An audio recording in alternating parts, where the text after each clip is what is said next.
ഇത് Victor Daniel എന്ന മനുഷ്യമൃഗം ചെയ്ത കുറ്റങ്ങൾ സ്വന്തം ചെറുമകളെ പീഡിപ്പിച്ചു കൊന്നു. അയൽവാസി പയ്യന്റെ മരണത്തിനു പിന്നിലെ കാരണക്കാരൻ, പിന്നെ ഇരകളാക്കിയ ഒരുപാട് പേരുടെ പേരുകൾ. എല്ലാം ചെയ്തത് സ്വന്തം ശാരീരിക സുഖത്തിനു വേണ്ടി. പ്രകൃതി വിരുദ്ധ ലൈംഗികതയിൽ ആസക്തനായ ഒരു പൈശാചിക രൂപത്തിന്റെ കഥയുമായി സീക്രട്ട് ഫയൽ. സംഭവിക്കുന്ന ദിവസം ഇയാളുടെ ഭാഗത്തു നിന്ന് ഉണ്ടായ ചില പെരുമാറ്റങ്ങളും കൂടിയാണ് കുട്ടിയെ മരണത്തിലേക്ക് നയിച്ചത്. ഒപ്പം വിക്ടറിനാൽ ക്രൂശിക്കപ്പെട്ട ഒരു പാവം അച്ഛന്റെ ദുരന്ത കഥയും.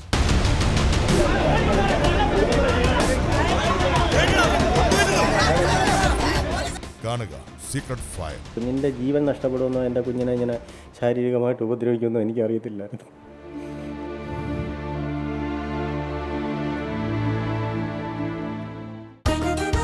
സീക്രട്ട് ഫയൽ ഇന്ന് രാത്രി 9:35 നമ്മുടെ കൗമുദി ടിവിയിൽ.